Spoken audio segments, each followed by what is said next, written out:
আমাদের রোজকার জীবনে এমন কিছু কিছু খাবার আমরা খেয়ে থাকি যেগুলো আসলে কিভাবে খেতে হয় সেটা আমরা ভালো করে জানি না। যেমন দেখুন চকলেট। নরমালি আপনি চকলেট কেমন ভাবে খেয়ে থাকেন? নিশ্চয়ই তার প্যাকেটটিকে খুলে টপ করে দাঁতে ভেঙে ফেলেন, তাই তো? কিন্তু কখনো পারলে সেটাকে সঙ্গে সঙ্গে না খেয়ে কিছুক্ষণ মাইক্রোওয়েভে রেখে গরম করে তারপরে খাবেন। 100% গ্যারান্টি দিচ্ছি বন্ধু, আপনার চকলেটটি আরো 3 গুণ বেশি টেস্টি লাগবে। এবং নাম্বার 2, নারকেল।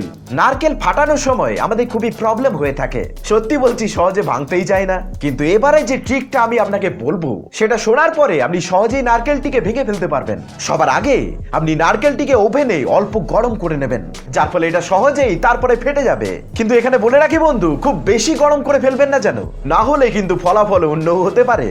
মাশরুম। বেশিরভাগ লোকেই মাশরুমকে জলে ধুয়ে পরিষ্কার করে থাকে, কিন্তু আমি আপনাকে বলে দিই বন্ধু, পারলে মাশরুমকে ভেজা কাপড় কিংবা ব্রাশ দিয়ে পরিষ্কার করবেন, তাহলেই এটি খুব ভালোভাবে পরিষ্কার হয়ে যাবে। এবং নাম্বার 4, পচা কলা। কলা অনেক সময় 2 কিংবা 3 দিনের বেশি ভালো থাকে না, পচে যেতে থাকে। কিন্তু এইভাবে আপনি কলাকে বেশ কয়েকদিন অবধি তাজা রাখতে পারবেন। যেমন কলাকে কখনো বালকে একসঙ্গে রাখবেন না, সেগুলোকে আলাদা আলাদা করে রাখবেন এবং সেই সঙ্গে কলার ডগাগুলো প্লাস্টিক দিয়ে মুড়ে দেবেন, যার ফলে কলাগুলো বেশি দিন অবধি ভালো থাকবে। এবং নাম্বার 5, কুরকুরে চিপস।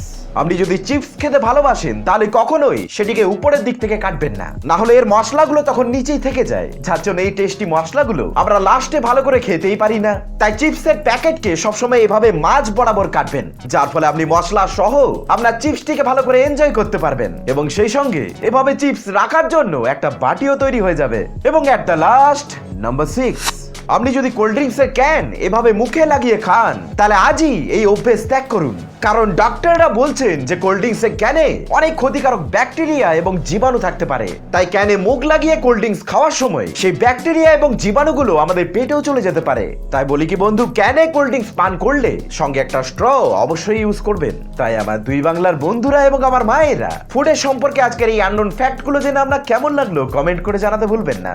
আজকের মতো এখানেই বিদায় নিচ্ছি আমি, আপনার প্রিয় বন্ধু শুভঙ্কর। দেখা হচ্ছে পরের ভিডিওতে।